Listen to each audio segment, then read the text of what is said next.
के उत्तरकाशी में आई आपदा के बाद वायुसेना के चिनूक और मी-17 हेलीकॉप्टर राहत के काम में जुट गए। गंगोत्री नेशनल हाईवे समेत कई दूसरी सड़कें बंद होने की वजह से लोगों का वहां से निकलना मुश्किल हो गया। ऐसे में हेलीकॉप्टरों की मदद ली गई। हर्षिल और धराली में फंसे सैकड़ों लोगों को हेलीकॉप्टरों से सुरक्षित जगह पर पहुंचाया गया।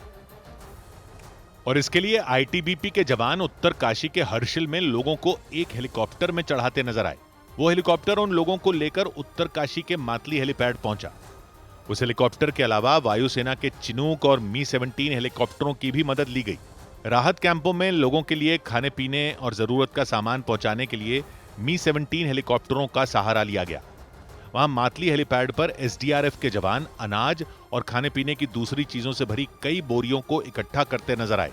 अनाज और दवाइयों के साथ ही जनरेटर और बड़ी बड़ी मशीनों को भी पहुंचाने के लिए हेलीकॉप्टरों का इस्तेमाल किया गया। वहां चिनूक हेलीकॉप्टर एक बड़ा जनरेटर लेकर उड़ान भरता दिखाई दिया। ऐसे ही मौसम ने साथ दिया तो उम्मीद है कि जितने वहाँ पे 200-300 लोग हैं उनको सुरक्षित यहाँ पे या देहरादून में इवैक्यूएट कर लिया जाएगा। और अभी तक कोई ऐसी कैजुअल्टी या वगैरह कोई सूचना नहीं है। वायुसेना के जवानों ने धराली में फंसे लोगों और उनके परिवार वालों के बीच संपर्क कराने की भी व्यवस्था की। वहां एक बुजुर्ग व्यक्ति सेना की तरफ से लगाए गए फोन के जरिए अपने परिवार से बात करते दिखाई दिए। और राहत बचाव के काम के बीच ही उत्तरकाशी में बादल फटने की घटना में टूटे एक पुल को भी बनाने का काम तेज कर दिया गया। सेना के लिए सड़क बनाने वाले संगठन बीआरओ की टीम हर्षिल को हाईवे से जोड़ने वाले पुल को तैयार करने में जुट गई। इसके लिए इंजीनियरों समेत 50 से ज्यादा लोगों की टीम वहां पहुंची। और सेना के लिए सड़क बनाने वाले संगठन बीआरओ की वो टीम पुल बनाने में जुट गई। बादल फटने से हुई तबाही में उत्तरकाशी से गंगोत्री जाने के लिए बना एक बड़ा पुल ढह गया था और इससे कई इलाकों का संपर्क टूट गया। वहां सड़क के बीच का बड़ा हिस्सा टूटा हुआ दिखाई दिया, जबकि कुछ दूरी पर सड़क के किनारे जमीन बिल्कुल धंस गई। ये है लिमचा गाड़ एरिया। इस जगह पर जो मेन पुल था वो धराशायी होगा, जिसके बाद यहाँ पर आप देखेंगे बीआरओ है, सेना के जवान हैं, सब यहाँ पर इस पुल को युद्ध स्तर पर तैयार करेंगे। लिमचा गार्ड इलाके में पुल बनाने से पहले एसडीआरएफ के कई जवान सड़क के दूसरी तरफ जाने के लिए रास्ता तैयार करते दिखे। वहां उन जवानों के हाथों में रस्सियां दिखी। बताया गया कि इन्हीं रस्सियों की मदद से वो सड़क के दूसरी तरफ जाने के लिए रास्ता तैयार करेंगे। एसडीआरएफ के जवानों को लाया गया है जो यहाँ पर रस्सियों के सहारे, रोप के सहारे दूसरी तरफ कोशिश करेंगे जाने की। और ये इसलिए क्योंकि इस रूट पर एसडीआरएफ को महारत हासिल है। वहां लोहे के बड़े बड़े गर्डर भी रखे नजर आए।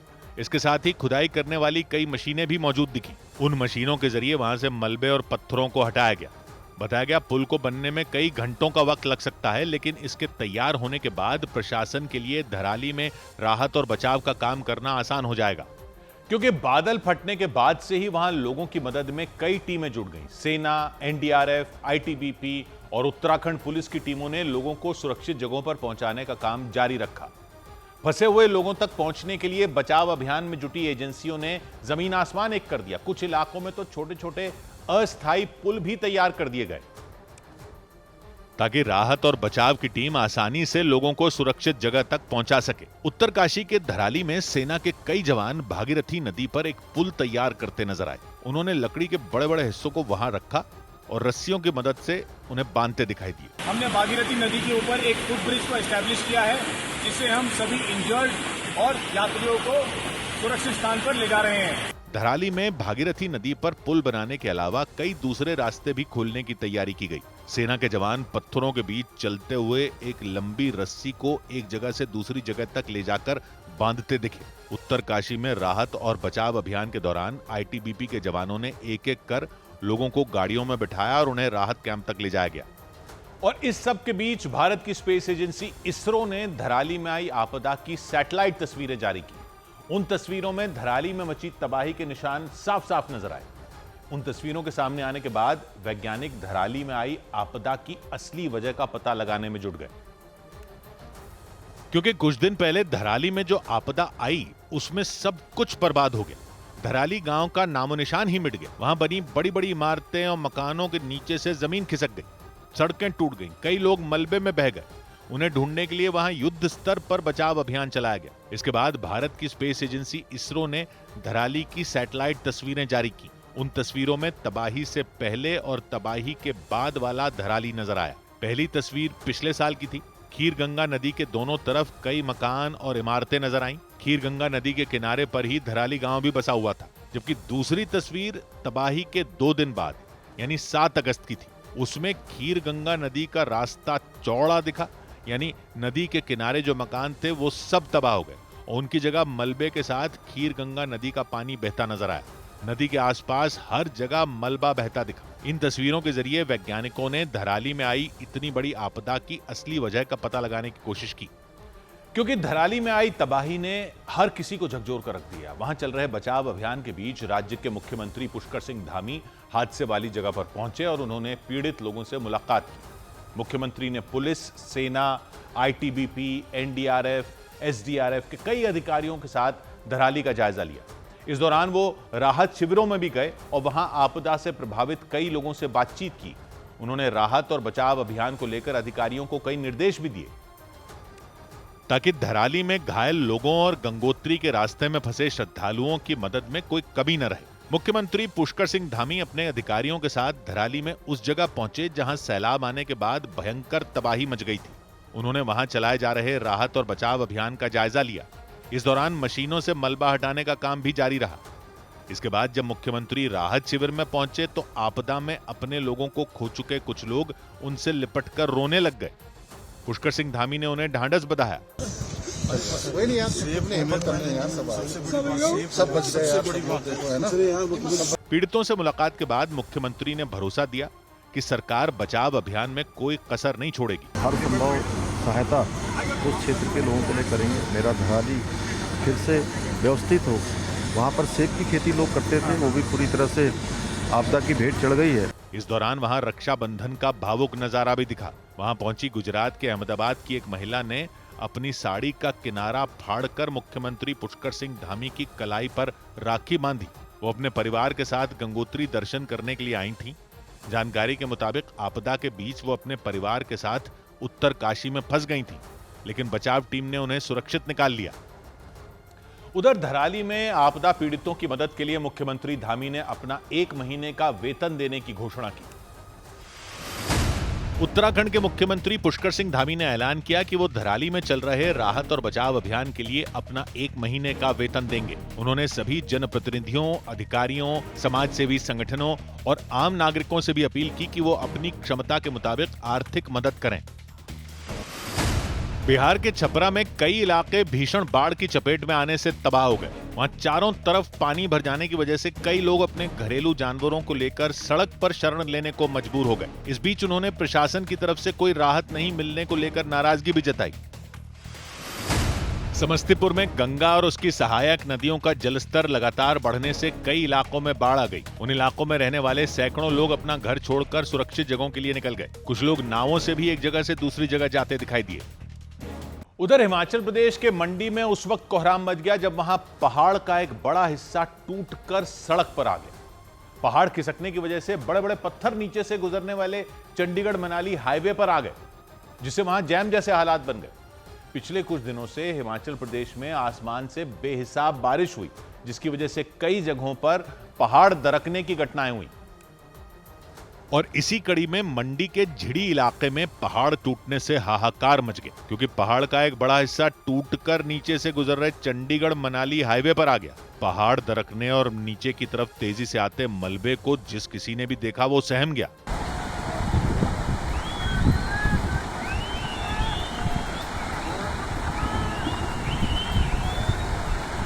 पहाड़ दरकने की इस घटना की वजह से बड़ी बड़ी चट्टानें हाईवे पर आ गई, जिससे वहां जैम जैसे हालात बन गए।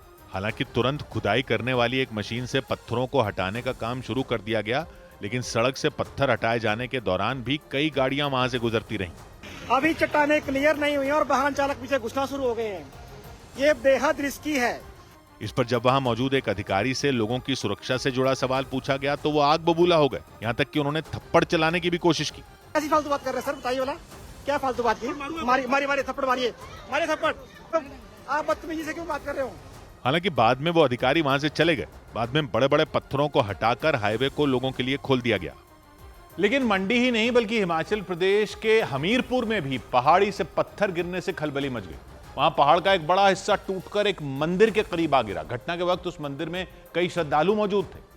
कुछ लोग दर्शन के लिए जा रहे थे, कई लोग लौट रहे थे। और इसी दौरान पहाड़ी से मिट्टी के साथ बड़े बड़े पत्थर भरभरा कर नीचे आ गए। खौफ से भर देने वाली घटना हमीरपुर में बाबा बालकनाथ मंदिर की ओर जाने वाली सीढ़ियों पर हुई। हालांकि पहाड़ खिसकने से पहले ही लोगों को खतरे का अंदाजा हो गया था, क्योंकि पत्थरों के आने से पहले एक व्यक्ति सीढ़ियों से उतरते दिखाई दिए। उनके साथ एक बच्चा भी चल रहा था। कुछ लोग नीचे भी मौजूद थे। नीचे से एक आदमी ने सीढ़ियों से उतर रहे व्यक्ति को इशारा किया। इसके बाद वे व्यक्ति लौट गए, लेकिन अगले ही पल वहां मिट्टी और पत्थर एक साथ गिरे। वो इतनी तेजी से आए कि सीढ़ियों के पास बनी लोहे की रेलिंग ताश के पत्तों की तरह बिखर गई। ऐसे में वो व्यक्ति वक्त रहते वापस नहीं जाते तो उनका बचना मुश्किल हो जाता, क्योंकि पहाड़ से गिरी मिट्टी और पत्थरों ने उस जगह को ढक दिया जहां कुछ सेकंड पहले वो खड़े थे। इस घटना में किसी के भी घायल होने की खबर नहीं आई। इधर उत्तर प्रदेश के प्रयागराज में गंगा और यमुना नदी का जलस्तर घटते ही साफ सफाई का काम शुरू हो गया। बताया गया 24 घंटे के अंदर ही दोनों नदियों का जलस्तर 8 से 10 फीट तक घट गया। इसके बाद लोगों ने राहत की सांस ली, लेकिन इससे पहले जब उन नदियों का जलस्तर बढ़ा हुआ था तो आबादी वाले इलाकों में पानी के साथ गंदगी भी पहुंच गई थी। और यही वजह रही कि जलस्तर कम होने के बाद उन घाटों से लेकर प्रयागराज की गलियों तक सिवाय कूड़े कचरे के कुछ और नजर नहीं आए। वहां कीचड़, पॉलिथीन, बोतलों के टुकड़े पानी में तैरते नजर आए। गंगा और यमुना नदी का जलस्तर घटते ही वहां इतनी ज्यादा गंदगी फैल गई कि उसे साफ करने में नगर निगम की टीमों के पसीने छूट गए। उनके मुताबिक गंदगी की वजह से बीमारियां फैलने का खतरा भी बढ़ गया और इसीलिए पानी कम होते ही नगर निगम की टीम साफ सफाई में जुट गई। बहुत ज्यादा गंदगी हो गया, इसमें महामारी ना आए, गंदगी ना फैले, इस वजह हम लोग साफ सफाई करा रहे हैं। इसके अलावा जिन लोगों के मकानों में पानी घुस गया था उन लोगों ने भी अपने मकानों की सफाई शुरू कर दी। कुछ लोग अपने मकानों से पानी निकालते नजर आए। गंगा और यमुना नदी का जलस्तर पिछले कुछ दिन से लगातार बढ़ रहा था, लेकिन अब धीरे धीरे पानी कम होने से लोगों को राहत मिली। इसमें पानी दोनों का जलस्तर जब नदियों का बढ़ा था तो पानी बहुत ज्यादा हो गया, लेकिन अभी थोड़ा कम दिख रहा है। इसके अलावा घाट किनारे मौजूद जो मंदिर जलस्तर बढ़ने की वजह से डूब गए थे, वो मंदिर भी एक बार फिर नजर आने लग गए। लेकिन प्रयागराज में नदियों का पानी घटने से राहत मिली तो उधर उत्तर प्रदेश के जौनपुर में भीषण बारिश की वजह से नदियों का जलस्तर बढ़ गया। वहां गोमती नदी के उफान पर आने से कई इलाकों का संपर्क उससे टूट गया और लोगों की परेशानी बढ़ गई, क्योंकि चारों तरफ पानी ही पानी भरा नजर आया। शहर के कई इलाके जलमग्न होने से लोगों की मुसीबत बढ़ गई। इस सबके बीच कुछ श्रद्धालु अपनी जान जोखिम में डालकर मंदिर जाते नजर आए। इस दौरान उनकी कमर से ऊपर तक पानी भरा दिखा। जौनपुर जिले में लगातार हो रही बारिश के बाद गोमती नदी का जलस्तर बढ़ने से नदी के आसपास रहने वालों के लिए खतरा बढ़ गया। स्थानीय निकाय को और ग्राम पंचायत राज अधिकारी को निर्देशित किया गया है कि वह उसको देखें और जल भराव की समस्या जहाँ है उसका निराकरण करें। वहां नदी का जलस्तर बढ़ने से घाटों तक पानी पहुंच गया।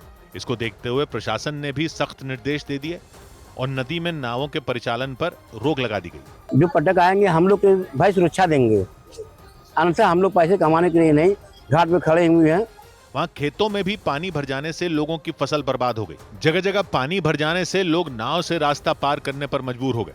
इसके अलावा बलिया जिले में भी बाढ़ का कहर देखने को मिला। गांव में चिकित्सीय व्यवस्था हम उपलब्ध करा रहे हैं। निःशुल्क दवाओं का पैकेट, एक मेडिकल किट हमने बनवाई है, वो उसका वितरण करवा रहे हैं घर घर। वहां गंगा और घाघरा नदियों के उफान पर आने से कई स्कूलों में भी छाती तक पानी भर गया। हालांकि बाढ़ की चपेट में आने की वजह से प्रशासन ने उन स्कूलों को बंद करवा दिया। और इस सब के बीच उत्तर प्रदेश के जौनपुर में एक रेस्टोरेंट का हिस्सा अचानक भरभरा कर गिरने से अफरा तफरी मच गई। वहां लगातार हो रही बारिश की वजह से उस रेस्टोरेंट के पास की जमीन पर पानी भर गया और इस वजह से उसकी दीवार कमजोर हो गई और देखते ही देखते उस रेस्टोरेंट का हिस्सा अचानक ढह गया। सड़क किनारे हुए इस हादसे के बाद हड़कंप मच गया, क्योंकि सिर्फ उस रेस्टोरेंट का हिस्सा ही नहीं गिरा, इस वजह से वहां खड़ा बिजली का खंभा भी टूटकर नीचे गिर गया। इस हादसे के बाद वहां जमीन के नीचे की मिट्टी नजर आने लग गई। यही वजह रही कि रेस्टोरेंट को देखकर ऐसा लगा कि वो भी पूरी तरह जमींदोज हो जाएगा। दिल दहला देने वाला यह हादसा जौनपुर जिले के वाजिदपुर इलाके का रहा। वहां लगातार हो रही बारिश की वजह से उस रेस्टोरेंट के बगल की जमीन पर पानी लबालब हो गया। यही वजह रही कि वहां की मिट्टी धंसने से उस रेस्टोरेंट का हिस्सा भी भरभरा कर गिर गया। गनीमत यह रही कि हादसे में किसी को चोट नहीं आई, हालांकि इस वजह से वहां मौजूद लोग दहशत में आ गए। इधर उत्तर प्रदेश के हापुड़ में गंगा नदी में आई बाढ़ की वजह से कई गांवों में पानी घुस गया।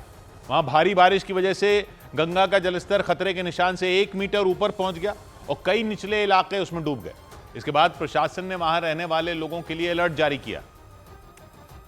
क्योंकि गंगा नदी ने रौद्र रूप ले लिया और हापुड़ के कई इलाके बाढ़ में डूब गए।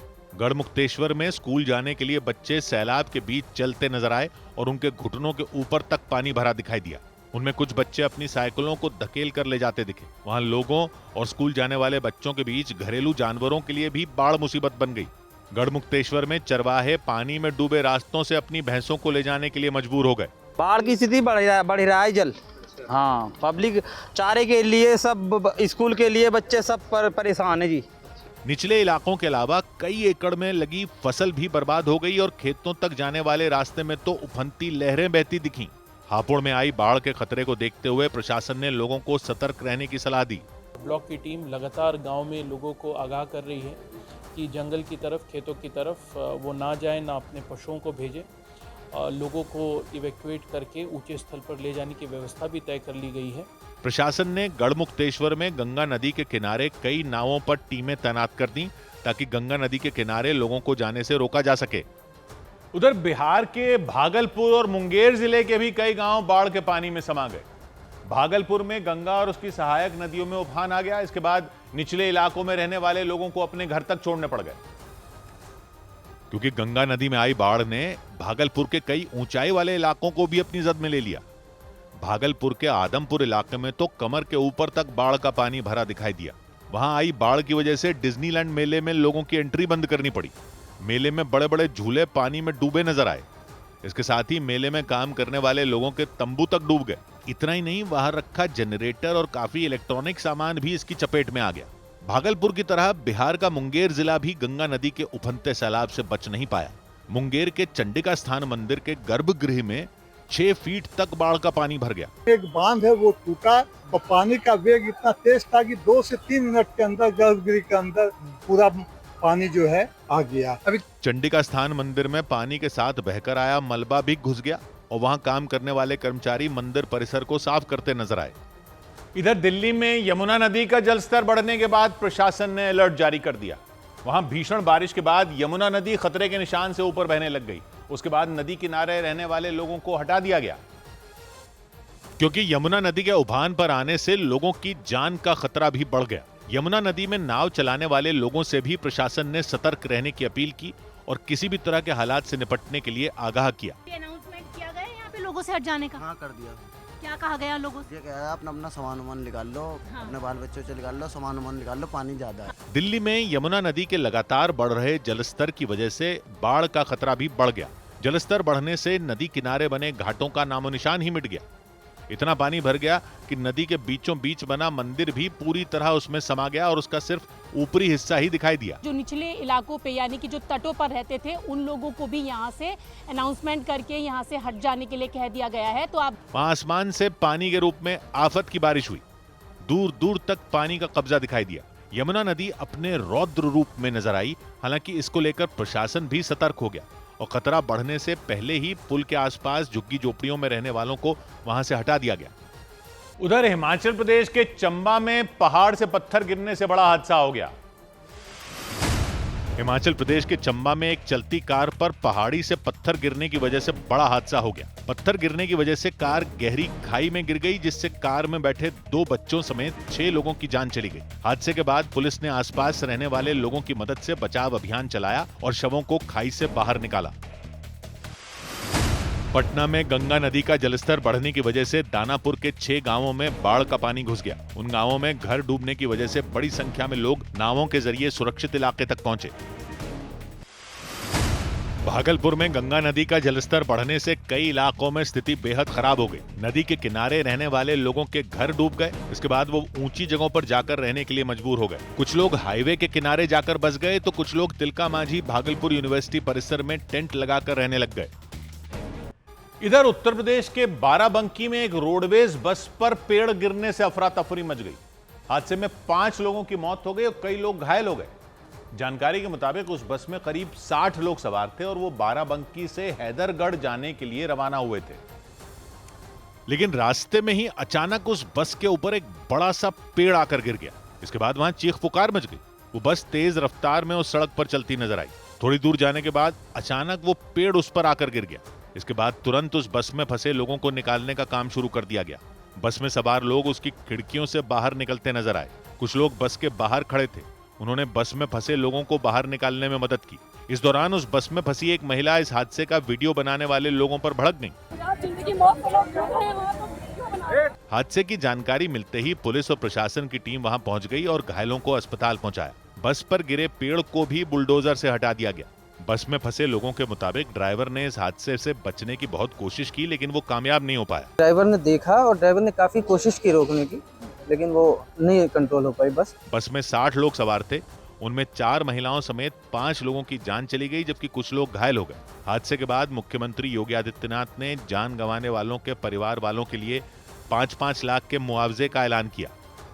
उधर मध्य प्रदेश के बुरहानपुर के जिला अस्पताल में बिजली गुल होने के बाद मोबाइल टॉर्च की रोशनी में मरीजों का इलाज किए जाने पर लोगों ने हंगामा कर दिया। वहां भर्ती मरीजों के परिवार वालों ने आरोप लगाया कि पूरे अस्पताल में कई घंटों तक बिजली नहीं थी। उसी हालत में मरीजों को छोड़ दिया गया। उनके मुताबिक कई बार शिकायत करने के बावजूद उनकी समस्या पर किसी ने ध्यान नहीं दिया। और इसके बाद जिला अस्पताल में बिजली गुल होने से अंधेरे में बैठे मरीजों के परिवार वालों के सब्र का बांध टूट गया। उन्होंने टॉर्च की रोशनी में मरीज को इंजेक्शन देने पहुंची नर्स को टोक दिया। मैम, आपको अंधेरे में कैसे दिख रहा है? आप इंग्लिश में वही लगा रहे हो? आपको अंधेरे में कैसा दिख रहा है कि आप नहीं? हालांकि नर्स ने उन्हें समझाया कि मरीज की हालत खराब है और वो बिजली आने का इंतजार नहीं कर सकती, इसलिए वो टॉर्च की रोशनी में ही इंजेक्शन देने पहुंची। लेकिन गुस्साए लोगों पर उनकी बातों का कोई असर नहीं हुआ। इस पे मरीज की अगर जान को तकलीफ हो, इसकी जिम्मेदारी कौन लेगा? आप लोग हैं। आपका नाम क्या है? काफी देर तक बिजली न होने से जिला अस्पताल में भर्ती कई मरीजों की हालत बिगड़ने लग गई। उनके परिवार वालों ने अस्पताल प्रशासन से इसकी शिकायत की। सास को घबराहट हो रही, 2 घंटे हो गए लाइट जाने को। हाँ। तबीयत खराब हो रही है, लेट आना चाहिए। लोगों के मुताबिक कई घंटों तक बिजली गुल रहने के बावजूद वहां जनरेटर की व्यवस्था नहीं की गई। इसकी वजह से पूरा अस्पताल अंधेरे में डूबा नजर आया। अलग अलग वार्ड में भर्ती मरीज गर्मी और उमस से बेहद परेशान दिखे। और इसी तरह का मामला उत्तर प्रदेश के बुलंदशहर से भी सामने आया। वहां भी जिला अस्पताल में अचानक बिजली गुल हो गई। हैरान करने वाली बात यह रही कि इमरजेंसी वार्ड में भी अंधेरा छाया रहा। वहां भी टॉर्च की रोशनी में ही मरीजों का इलाज किया गया और इसकी वजह से वहां पहुंचे मरीजों की हालत और बिगड़ गई। जिला अस्पताल में बिजली न होने से हाहाकार मच गया। अस्पताल के इमरजेंसी वार्ड में भी अंधेरा छाया रहा। वहां गंभीर हालत में लाए गए मरीजों के इलाज में देरी हुई और हालत बिगड़ने पर मोबाइल फोन की टॉर्च से उनका इलाज शुरू कर दिया गया। इमरजेंसी वार्ड में लाए गए मरीजों के परिवार वालों ने अस्पताल में बिजली न होने पर नाराजगी जताई। इलाज ना है, हम तो गर्मी मर रहे हैं अस्पताल में। ऐसा अस्पताल है हमारे खुर्जा में। मामले की जानकारी अस्पताल प्रशासन को दी गई। इस पर वहां के अधिकारी ने माना कि जिला अस्पताल में काफी देर तक बिजली नहीं थी। हालांकि उन्होंने सफाई दी कि बाद में जनरेटर की व्यवस्था कर दी गई थी। 33,000 वाट की लाइन जो थी वो खराब हो गई थी, जिसकी वजह से लाइट चली गई थी, तो उस वजह से दिक्कत आई। लेकिन जब तक बिजली नहीं आई तब तक मरीज और उनके परिवार वाले परेशान दिखे। भीषण गर्मी की वजह से वो हाथ से ही पंखा करते नजर आए। इधर हरियाणा के रोहतक में मौजूद पीजीआईएमएस की ओपीडी में उस वक्त हड़कंप मच गया जब सुरक्षा कर्मियों ने एक फर्जी डॉक्टर को दबोच लिया। आरोप लगाया गया कि साद नाम के वो फर्जी डॉक्टर रोहतक पीजीआई की ओपीडी में तैनात अपने डॉक्टर दोस्त की जगह मरीजों का इलाज करने में जुटे थे। पूछताछ में पता चला साद के दोस्त का नाम डॉक्टर कृष्ण गहलावत है और वो एमबीबीएस की पढ़ाई के बाद रोहतक पीजीआई में इंटर्नशिप कर रहे हैं।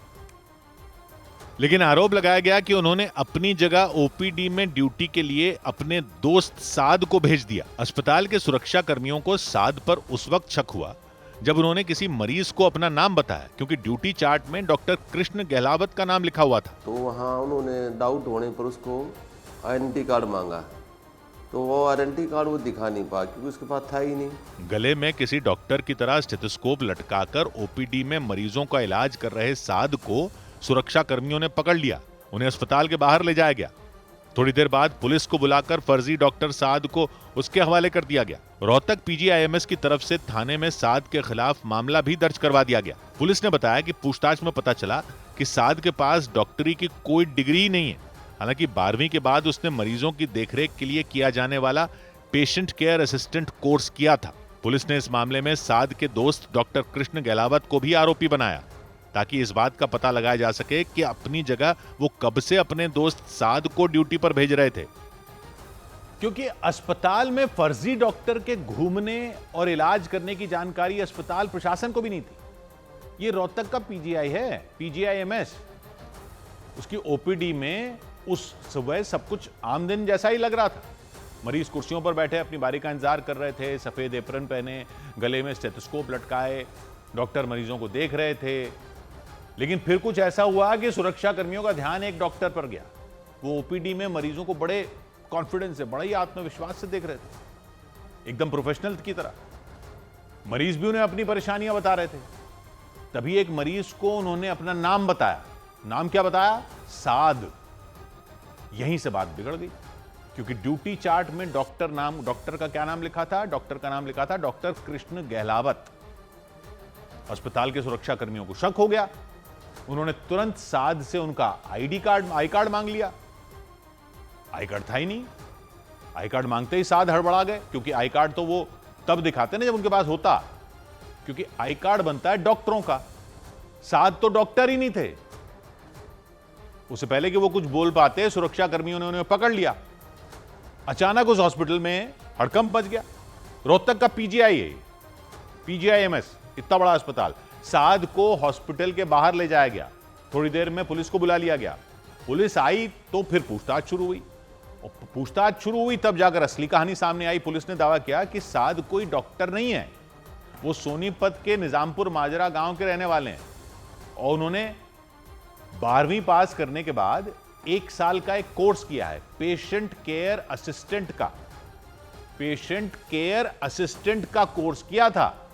इस कोर्स में घायलों की मरहम पट्टी, मरीजों की देखभाल वगैरह सिखाई जाती है। कंपाउंडर टाइप का, कंपाउंडर से नीचे ही है, मतलब पेशेंट केयर का काम है।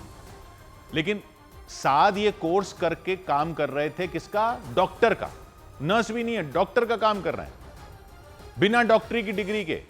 गले में स्टेथोस्कोप लटकाकर मरीजों का इलाज कर रहे थे। घुस गए पीजीआईएमएस में, स्टेथोस्कोप लगाया और डॉक्टर डॉक्टर डॉक्टर। पुलिस ने सख्ती से पूछा तो साद ने बताया कि वो तो बस अपने दोस्त डॉक्टर कृष्ण गहलावत की जगह ड्यूटी कर रहे थे। ये वही डॉक्टर कृष्ण गहलावत हैं जिनका नाम ड्यूटी चार्ट पर था।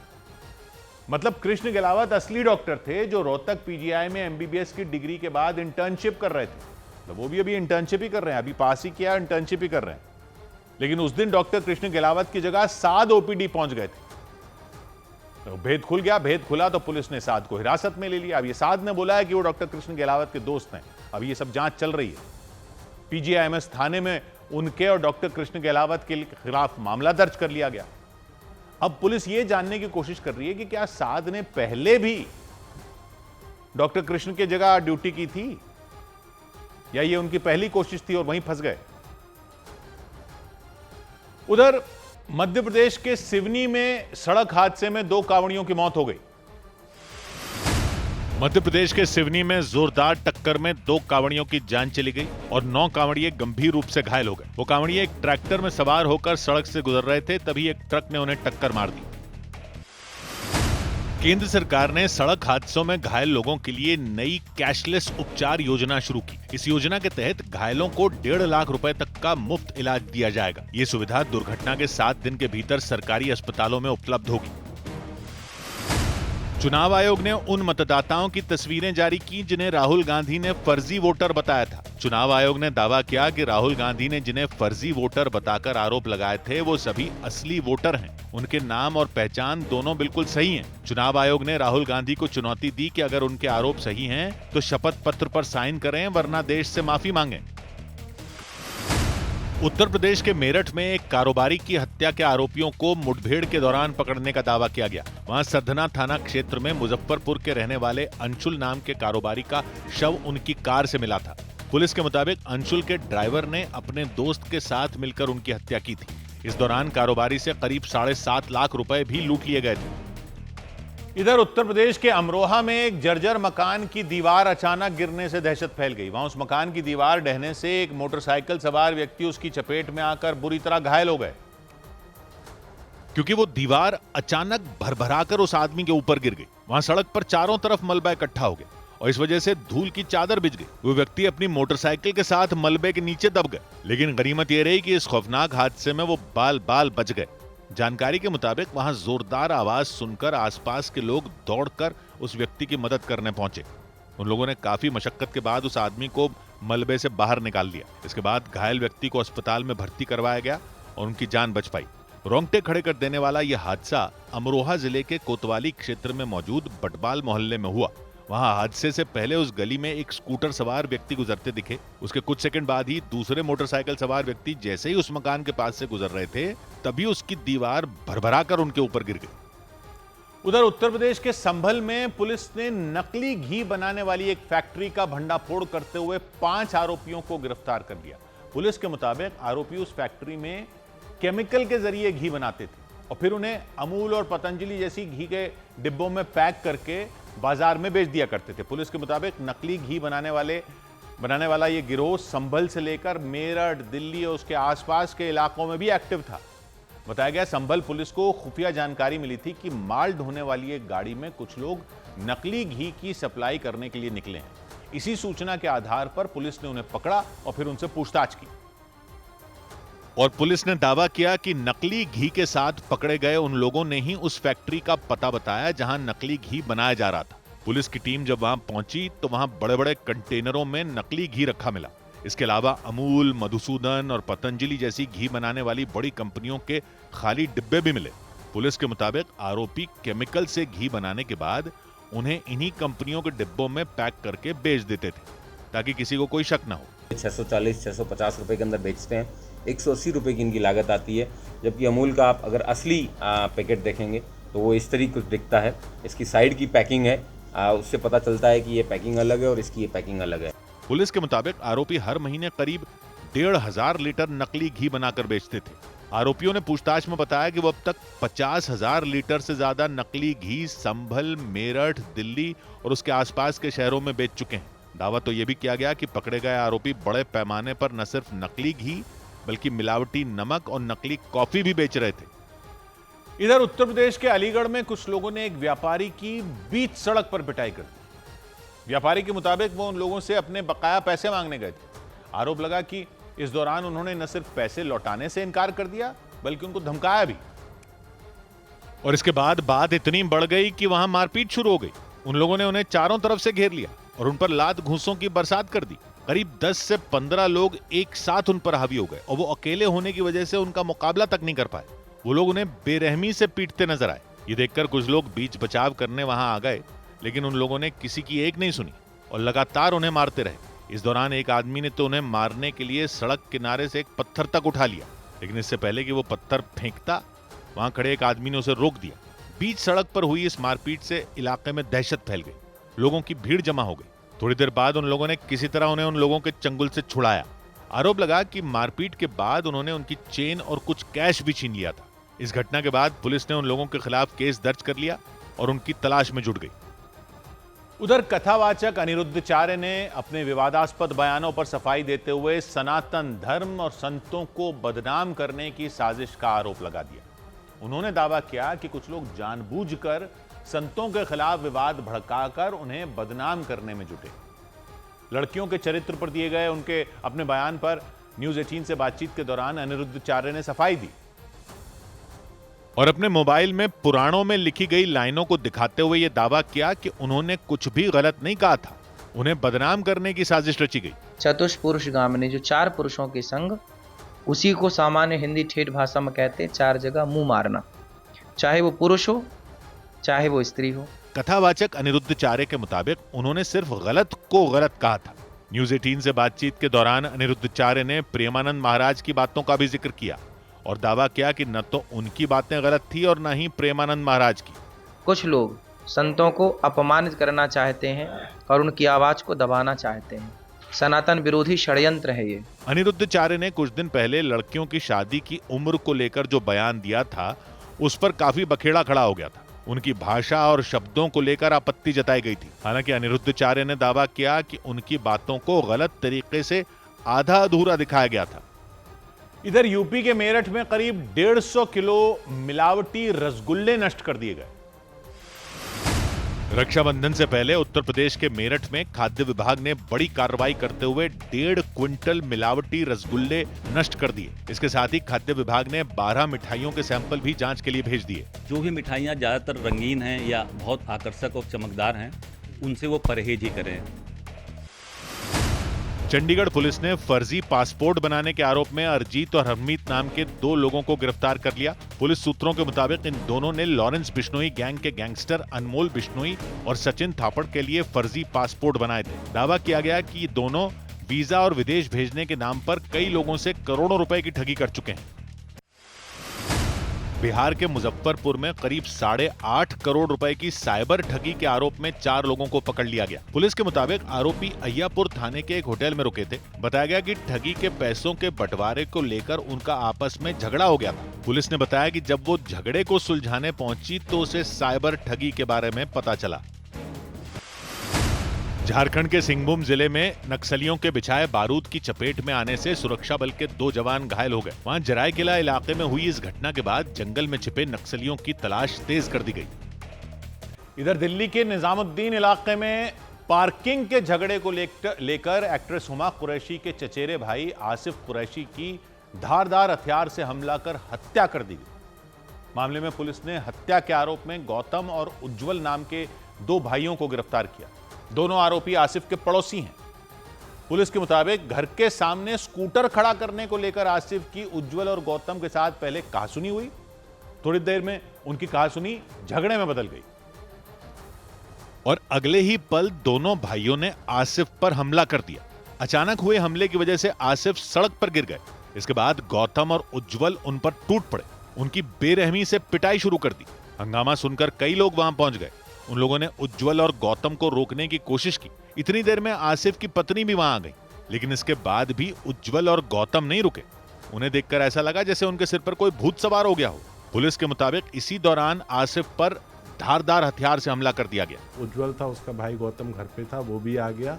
इस लड़ाई में इन दोनों भाइयों में से किसी एक ने, जो पोकर होता है पॉइंटेड सुआ, उससे मृतक की छाती पे वार किया।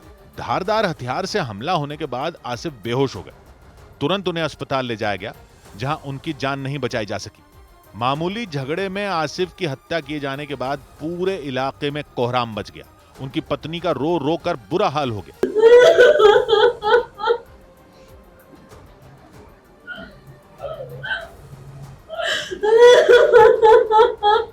थोड़ी देर में वहां पुलिस पहुंच गई। इसके बाद पुलिस ने आसिफ की हत्या के आरोप में गौतम और उज्जवल को गिरफ्तार कर लिया। और आसिफ की पत्नी के मुताबिक इससे पहले भी पार्किंग को लेकर झगड़ा हुआ था। उन्होंने यह भी आरोप लगाया कि पिछले साल नवंबर में दोनों भाइयों ने उनके घर में घुसकर आसिफ पर हमला किया था, लेकिन उस वक्त उन्होंने पड़ोसी होने के नाते उनकी पुलिस में शिकायत नहीं की थी। परिवार के लोगों के मुताबिक झगड़ा तब शुरू हुआ जब आसिफ काम के बाद रात करीब 10:30 बजे घर लौटे, लेकिन उन्हें यह नहीं पता था कि मामूली झगड़े में उनकी बेरहमी से हत्या कर दी जाएगी।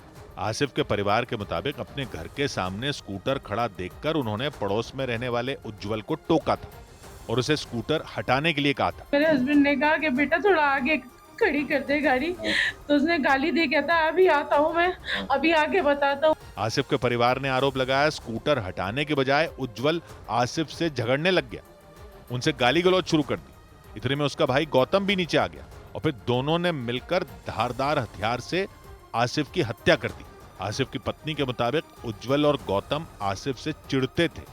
उन्होंने आरोप लगाया कि दोनों ने पूरी प्लानिंग के तहत उनके पति की हत्या की। वो इतना चिढ़ते थे क्योंकि पड़ोसी जितने भी थे उनसे आसिफ हंस के बात करते थे कि एक मुस्लिम आदमी होके हिंदुओं में इतना इन्वॉल्व कैसे हो गया। इस मामले में पुलिस ने केस दर्ज कर हर पहलू को खंगालना शुरू कर दिया ताकि ये पता लगाया जा सके कि आसिफ की हत्या के पीछे की वजह पार्किंग का झगड़ा था या फिर वजह कुछ और थी।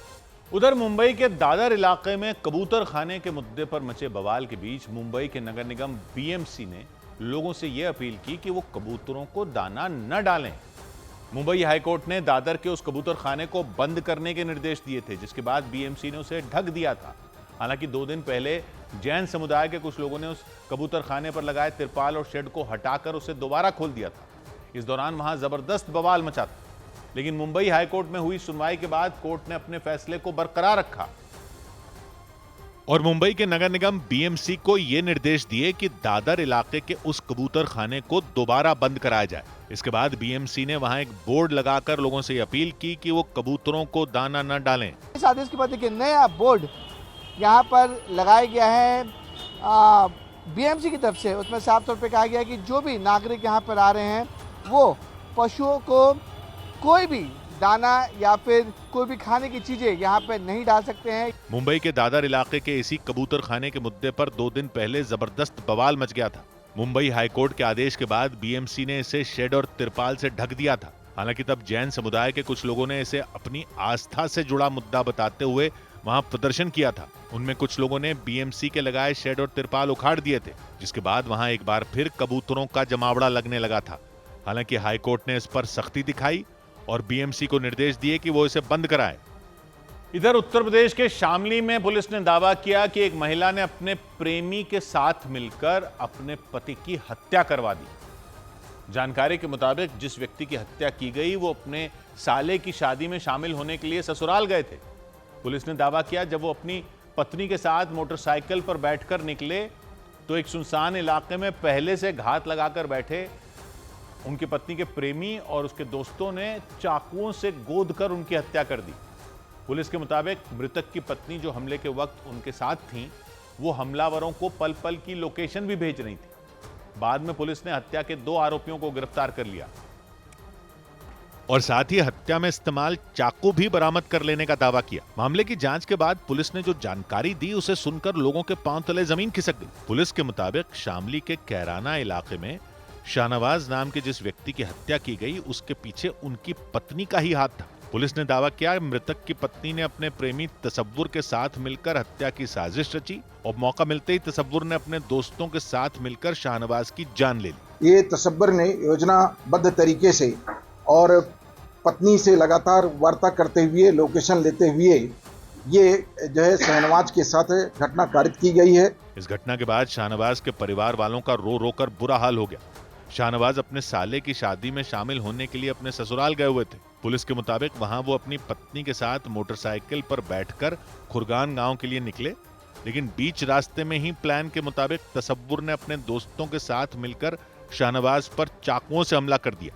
हत्या करने के बाद आरोपी वहां से फरार हो गए। इसके बाद शाहनवाज की पत्नी ने खुद फोन कर पुलिस को वहां बुलाया। पुलिस ने दावा किया कि वो फोन के जरिए लगातार हमलावरों के संपर्क में थी। उधर यूपी के मेरठ में ड्रोन की अफवाह के मामले में 2 यूट्यूबरों पर एफआईआर दर्ज कर ली गई। उत्तर प्रदेश के मेरठ में ड्रोन की अफवाह फैलाने के मामले में पुलिस ने 2 महिला यूट्यूबरों के खिलाफ भी मुकदमा दर्ज कर लिया। दोनों के खिलाफ ब्रह्मपुरी थाने में केस दर्ज किया गया। इस मामले में 26 लोगों पर केस दर्ज किया जा चुका है, जबकि 35 से ज्यादा लोग पकड़े भी जा चुके हैं। मध्य प्रदेश के जबलपुर में सोने की एक खदान मिलने का दावा किया गया। जबलपुर की सिहोरा तहसील के लोगों के मुताबिक वहां 100 हेक्टेयर की जमीन में सोने के कण मिले। हालांकि भूवैज्ञानिकों ने दावा किया कि सैंपल की जांच के बाद ही इसका पता चल पाएगा कि वहां सोना है या नहीं। माइन होना बहुत दूर की बात है, अभी प्रिलिमिनरी काम चल रहा है।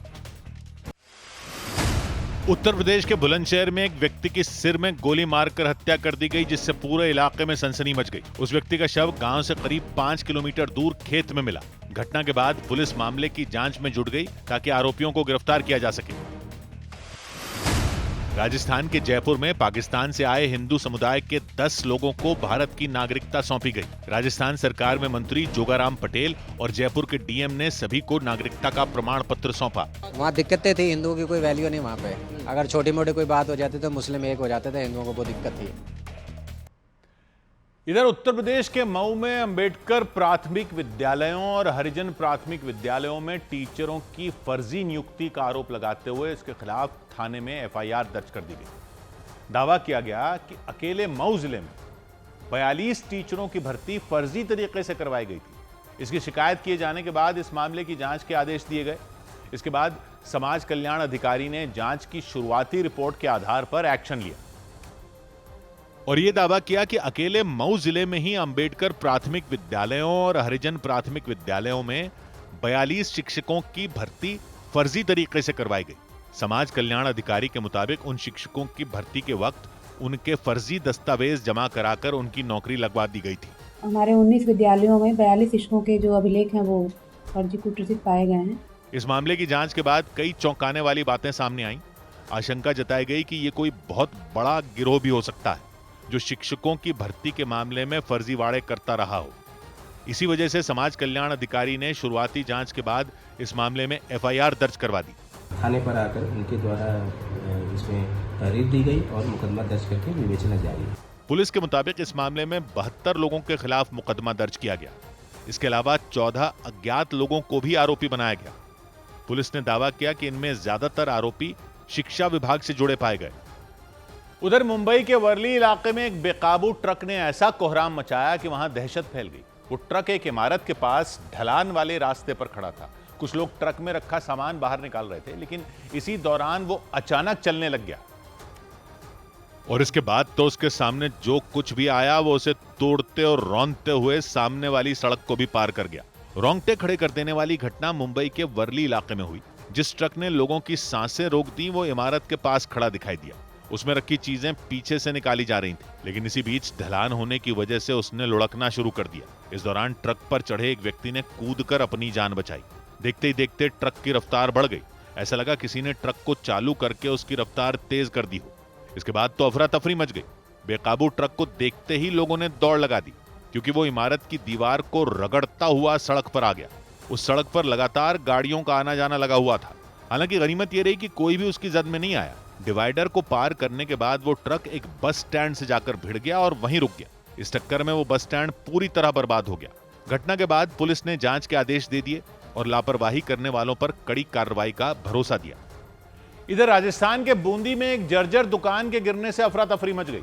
इस दौरान दुकान के सामने से गुजर रहे लोग बाल बाल बच गए। जानकारी के मुताबिक वो 2 मंजिला दुकान काफी वक्त से जर्जर हालत में थी और इसीलिए वो दुकान अचानक गिर गई। इससे पहले उस सड़क पर कई लोग आते जाते दिखाई दिए। कुछ लोग तो उस दुकान के ठीक बगल में खड़े हुए थे। तभी अचानक उन्हें एहसास हुआ कि वो 2 मंजिला दुकान गिरने वाली है। ये देखते ही वो तुरंत पीछे हट गए। इस दौरान एक बाइक सवार तूफान की तरह उस दुकान के सामने से निकला, क्योंकि अगर उसे वहां से जाने में 1 सेकंड की भी देरी होती वो उस दुकान के मलबे के नीचे दब सकता था। इसके अलावा वहां से गुजर रही एक महिला भी उस दुकान को गिरते देख वहां मौजूद एक गली में घुस गई, जिसकी वजह से वो भी बच गई। इसके बाद जैसे ही वो दुकान गिरी वहां मलबे का ढेर लग गया। चारों तरफ धूल ही धूल हो गई। कुछ सेकंड के लिए तो वहां दिखना तक बंद हो गया। इसके बाद जब धूल छटी तो वहां लोगों की भीड़ जमा हो गई। उन्होंने पुलिस और नगरपालिका को इसकी जानकारी दी। इसके बाद नगरपालिका ने ऐसी जर्जर इमारतों को गिराने का आदेश जारी कर दिया। उधर कनाडा के सरी में कॉमेडियन कपिल शर्मा के कैफे पर 1 महीने में दूसरी बार फायरिंग के बाद मुंबई में उनके घर की सुरक्षा बढ़ा दी गई। हमलावरों ने कपिल शर्मा के कैफे कैप्स कैफे पर एक बार फिर उसी तरह अंधाधुंध गोलियां बरसाईं जिस तरह 11 जुलाई को बरसाई थी। गोलीबारी के बाद एक सोशल मीडिया पोस्ट के जरिए गैंगस्टर लॉरेंस बिश्नोई और गोल्डी ढिल्लों ने इसकी जिम्मेदारी ली। धमकी भरी उसी पोस्ट में कनाडा के बाद मुंबई में भी हमले की खुली चेतावनी दी गई।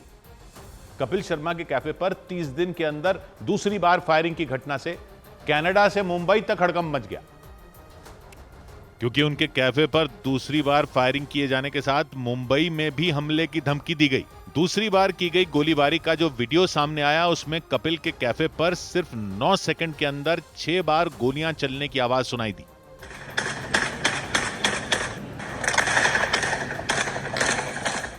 यानी गोलियों की तड़तड़ाहट से सरी का यह इलाका 30 दिन के अंदर एक बार फिर थर्रा गया। पुलिस के मुताबिक गोलीबारी में कोई घायल नहीं हुआ, लेकिन पूरे इलाके में एक बार फिर दहशत मच गई। फायरिंग के बाद सोशल मीडिया पर एक पोस्ट की गई जिसमें गैंगस्टर लॉरेंस बिश्नोई और गोल्डी ढिल्लों का नाम लिखते हुए फायरिंग की जिम्मेदारी ली गई। पोस्ट में यह भी धमकी दी गई कि अगला हमला मुंबई में होगा। इस पोस्ट के अलावा पुलिस को लॉरेंस बिश्नोई गैंग के गैंगस्टर हैरी बॉक्सर के नाम का एक ऑडियो भी मिला, जिसमें सलमान खान का जिक्र करते हुए धमकियां दी गईं। अगर सलमान खान के साथ किसी ने काम किया तो वो खुद की मौत का जिम्मेदार खुद होगा। जय श्री राम, जय बलकारी। इस धमकी के बाद मुंबई में कॉमेडियन कपिल शर्मा के घर की सुरक्षा बढ़ा दी गई। दिल्ली से बड़ी खबर आई अंतर्राष्ट्रीय रिश्तों से जुड़ी हुई। राष्ट्रपति ट्रंप के टैरिफ लगाने के बाद प्रधानमंत्री मोदी और रूस के राष्ट्रपति पुतिन के बीच फोन पर बातचीत हुई। अमेरिका की तरफ से लगाए गए टैरिफ के बाद पुतिन और प्रधानमंत्री के बीच हुई बातचीत काफी अहम मानी जा रही है। अमेरिका के राष्ट्रपति ट्रंप ने भारत पर यह कहते हुए टैरिफ लगाया कि वो रूस से तेल क्यों ले रहा है। दूसरी तरफ चीन ने भी अमेरिका की तरफ से भारत पर थोपे गए टैरिफ के मामले में भारत का साथ देने का ऐलान किया। तो 100 बात की एक बात यह कि नॉनवेज दूध क्या होता है। अब आप कहेंगे ये कहां से बात आ गई, यही मसला चल रहा है टैरिफ पर।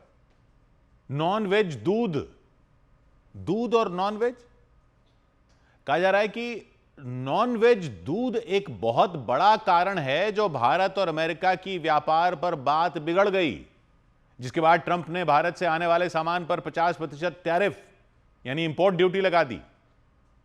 लेकिन पब्लिक को समझ ही नहीं आ रहा कि दूध नॉनवेज कैसे हो सकता है भाई। तो पहले मसला समझते हैं, फिर आएंगे वेज और नॉनवेज पर। यह तो आप जानते ही हो कि ट्रंप सारे देशों से व्यापार की डील किए जा रहे हैं, टैरिफ लगा रहे हैं, धमकियां दिए जा रहे हैं। ट्रंप सब देशों पर आरोप लगाते फिर रहे हैं कि अमेरिका में तो बाकी देश अपना सामान बेचने के लिए आ जाते हैं और अमेरिका के सामान को अपने देशों में बिकने नहीं देते, इसलिए वो टैरिफ लगाए जा रहे हैं। तो भारत से भी अमेरिका की बातचीत चल रही थी, अब भी चल रही है, फाइनल होनी है, ट्रेड डील कुछ दिनों में फाइनल होनी है। अब उसमें कह रहे हैं कि एक पॉइंट जिस पर बात अटक गई और भारत अड़ गया वो है दूध। दुनिया में सबसे ज्यादा दूध उत्पादन कहां होता है? भारत में होता है। सबसे ज्यादा दूध की खपत कहां होती है? भारत में होती है। यानी भारत दूध का सबसे बड़ा बाजार है। अमेरिका अपना दूध भारत में बेचना चाहता है। अमेरिका का कहना है भारत उसका दूध अपने यहां आने नहीं दे रहा, जबकि ऐसा नहीं है कि भारत अमेरिका का दूध भारत में आने नहीं देता। भारत सिर्फ यह कहता है कि जो भी दूध भारत में भेजे वो प्रमाणित करके दे कि दूध शाकाहारी है। मतलब ये तो सब जानते हैं कि दूध का भारत में क्या महत्व है। शाकाहारी लोग दूध और दूध से बनी चीजें बेझिझक खाते पीते हैं, क्योंकि भारत में तो दूध शाकाहारी ही माना जाता है, शाकाहारी ही होता है, वेज होता है। दूध नॉन वेज कैसे हो सकता है, ये यहां पब्लिक समझती नहीं है। और सारे धार्मिक कार्यों में भी तो दूध इस्तेमाल होता है। प्रसाद में मिठाइयां भी दूध से बनती हैं, दूध से अभिषेक भी होता है। तो दूध तो हमें वेज ही चाहिए, नॉन वेज नहीं होना चाहिए। अब ये नॉन वेज दूध क्या होता है इस पर भी आएंगे, लेकिन पहले ये समझ लीजिए कि भारत इस बात पर अड़ गया और व्यापार की बातचीत अमेरिका से अटक गई, क्योंकि अमेरिका का कहना है कि वो ये सर्टिफिकेट नहीं देगा कि उसके यहां से आने वाला दूध और दूध से बनी चीजें नॉन वेज नहीं है। वो कहता है कि भारत अपने बाजार में उसका दूध बिना इस शर्त के आने दे। इस पर तो भारत ने साफ कर दिया कि भले ही और किसी मामले में मोल भाव कर लो, लेकिन दूध के लिए यह शर्त तो रहेगी कि वो नॉन वेज नहीं होना चाहिए। अब आइए कि क्या अमेरिका में दूध नॉन वेज होता है? हां, वहां दूध नॉन वेज होता है। वो कैसे? क्या उसमें मीट मिला देते हैं? नॉन वेज कैसे हो जाता है दूध? तो वो क्या है कि अमेरिका में गायों को ताकत देने के लिए, ताकि वो ज्यादा दूध दें, उनको मीट खिलाते हैं। जी, मतलब वैसे नहीं जैसे बाकी जानवर मीट खाते हैं या बाकी आदमी मीट खाते हैं। गाय वैसे मीट नहीं खाती, उनके चारे में नॉनवेज चीजें मिलाते हैं। अब लेकिन गाय तो मीट खाती नहीं है, तो अमेरिका में गाय मीट कैसे खा लेती है?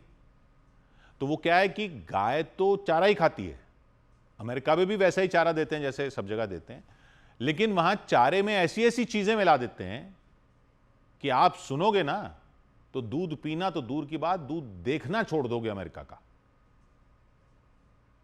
खाना वाना तो नहीं खा रहे ना पे भी आप? तो सुनिए, अमेरिका की डेयरियों में गायों को क्या क्या खिलाते हैं। एक तो रेगुलर चारा होता है, पशु आहार होता है ना, जैसा हमारे यहां होता है वैसा ही। उसमें मक्का होता है, सोयाबीन होता है, घास होती है अमेरिका में। ये सब तो ठीक है, मतलब ये तो बढ़िया ही है। लेकिन इसके साथ क्या होता है? चारे में मिलाते हैं खून। खून, सूअर का खून। मतलब सीधा खून निकाल कर नहीं मिला देते। सूअरों को मीट के लिए बूचड़ खाने में जब काटा जाए, वहां सूअर भी खाते हैं पोर्क, तो उनको जब बूचड़ खाने में मीट के लिए काटा जाता है तो खून बहता है। उस खून को लेकर सुखाते हैं मशीनों में, उसका बनाते हैं पाउडर। वो पाउडर छिड़क देते हैं चारे में, मिला देते हैं, उसको कहते हैं ब्लड मील। तो ऐसा क्यों करते हैं? क्योंकि एक तो ये खून वेस्ट हो रहा होता है, सूअरों को काटने में तो खून वेस्ट हो रहा है, तो महंगा तो होता नहीं है। उसमें होता है ढेर सारा प्रोटीन, उससे गायों की सेहत बहुत बढ़िया रहती है और दूध बहुत देती है। तो जैसे जिम जाने वाले लोग प्रोटीन सप्लीमेंट पाउडर लेते हैं ना, वैसे ही वहां ये खून का पाउडर, सूअर के खून का पाउडर गायों के आहार में मिलाकर देते हैं गायों को। और सुनिए, बूचड़ खानों में जो सूअर और मुर्गे और घोड़े जो काटे जाते हैं मीट के लिए, घोड़े भी खाते हैं, घोड़े काटे जाते हैं मीट के लिए, सूअर काटे जाते हैं, मुर्गे काटे जाते हैं, उनका जो बचा हुआ मीट होता है ना, वो हिस्से जो अंदर की आंत वगैरह होती है जानवर काटने के बाद जो नहीं खाते हैं, जो फेंक देते हैं, वो सूअर का, चिकन का, घोड़े का मीट और हड्डियां वगैरह जो होती हैं। कई रिपोर्ट तो ये भी कहती हैं कि बिल्लियों और कुत्तों का मीट भी ले लेते हैं, लेकिन ऐसी कोई कंफर्म रिपोर्ट नहीं है, क्योंकि वेस्ट मीट जो होता है वो तो बूचड़ खानों से ही आता है, और बूचड़ खानों में वहां सूअर काटे जाते हैं, मुर्गे काटे जाते हैं, घोड़े काटे जाते हैं, उन्हीं का मीट होता हुआ बचा हुआ। उसको क्या करते हैं कि उस पूरे वेस्ट मीट को और हड्डियों को, चर्बी को पकाते हैं, फिर उसको सुखाते हैं, फिर उसको पीसते हैं, उसका भी बना देते हैं पाउडर, ब्लड मील की तरह, उसको भी गाय के चारे में मिला देते हैं। इसमें भी होता है जबरदस्त प्रोटीन और तरह तरह के न्यूट्रिएंट होते हैं, और सस्ता होता है ये सब। ये तो वेस्ट, बूचड़ खानों का वेस्ट है, फेंका जाने वाला। गाय की सेहत तगड़ी हो जाती है, दूध खूब देती है। बूचड़ खाने में तो गाय भी कटती है वहां बीफ के लिए, लेकिन गाय का मीट गाय को देने से बीमारियों का खतरा रहता है, इसलिए गाय का मीट गाय को नहीं देते। खैर, चिकन का तो पूछिए मत। मुर्गियों के बाड़े में देखा ना आपने, पंख पड़े रहते हैं टूटे हुए, मुर्गियों की बीट पड़ी रहती है, वो सब झाड़ू लगाकर समेट देते हैं। मुर्गियों के पंखों को और बीट को भी पका देते हैं, फिर सुखा देते हैं, उसका भी पाउडर बना देते हैं। मुर्गियों के पंखों का पाउडर जो है, बहुत प्रोटीन होता है उसमें, वो चारे में मिला देते हैं। वो सस्ता होता है, वेस्ट है, वो सारा गंद है जो नीचे का।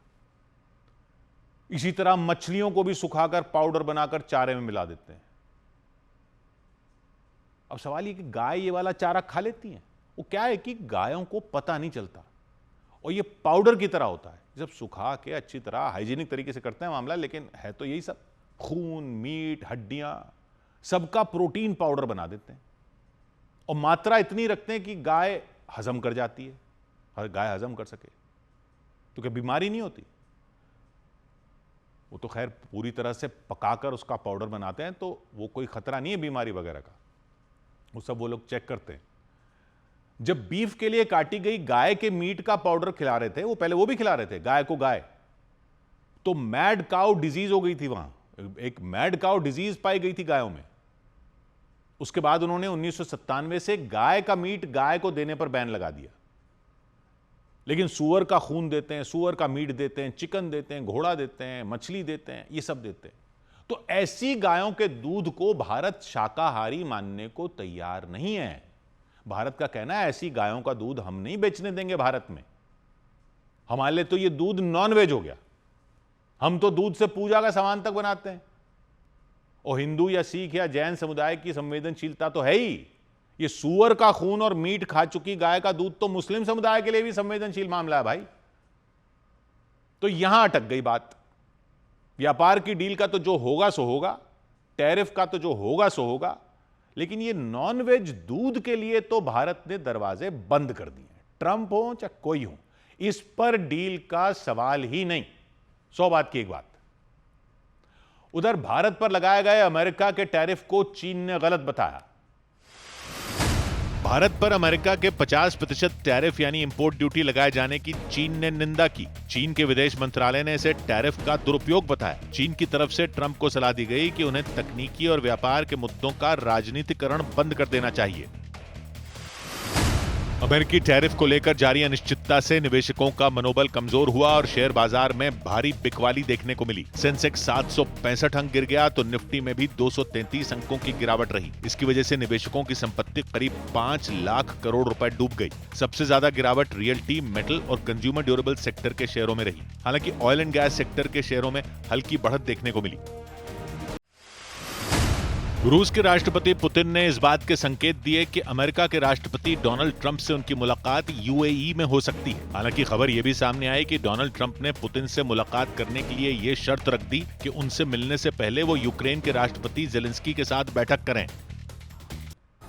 इधर दिल्ली के पीतमपुरा इलाके में एक आदमी और उनकी पत्नी ने आरोप लगाया कि उन्हें एक रेस्टोरेंट में इसलिए नहीं जाने दिया गया क्योंकि उन्होंने भारतीय कपड़े पहने थे। उन्होंने यह भी दावा किया कि कम कपड़े पहने हुए लोगों को रेस्टोरेंट में आसानी से जाने दिया जा रहा था, लेकिन रेस्टोरेंट की तरफ से इन आरोपों को साफ नकार दिया गया। रेस्टोरेंट प्रशासन ने दावा किया कि उनके कर्मचारियों ने किसी को भी रेस्टोरेंट में जाने से नहीं रोका, ना ही भारतीय संस्कृति का अपमान किया, लेकिन खैर बवाल हो गया। रेस्टोरेंट पर आरोप लगाने वाले पति पत्नी के मुताबिक उनके साथ ये घटना 3 अगस्त को हुई थी और उस रोज वो दोनों पीतमपुरा के मधुबन चौक पर मौजूद टुबाटा नाम के रेस्टोरेंट में डिनर के लिए पहुंचे थे। महिला ने सलवार सूट पहन रखा था जबकि उनके पति जीन्स और टी शर्ट में थे। उन्होंने आरोप लगाया कि भारतीय कपड़े पहने होने की वजह से उन्हें रेस्टोरेंट में जाने नहीं दिया गया था। हमारा ड्रेस कोड ये था, उन्होंने हमारे को रोक दिया और हमारे सामने दूसरों को जो कम कपड़े में थे उनको जाने दिया, ये बोल के कि आपका इंडियन ड्रेस को अलाउ नहीं करेंगे। पति पत्नी के अलावा वहां मौजूद दूसरे लोगों ने भी रेस्टोरेंट पर भारतीय संस्कृति के अपमान का आरोप लगा दिया। मतलब इनको क्या चाहिए? ये बोल रहे हैं कि इनको इन्फ्लुएंसर चाहिए, यहाँ पे नंगी लड़कियां चाहिए, नंगा नाच चाहिए, टांग दिखाने वाला चाहिए, ये कपड़े खराब है। मामले का पता चलने के बाद दिल्ली के खाद्य आपूर्ति मंत्री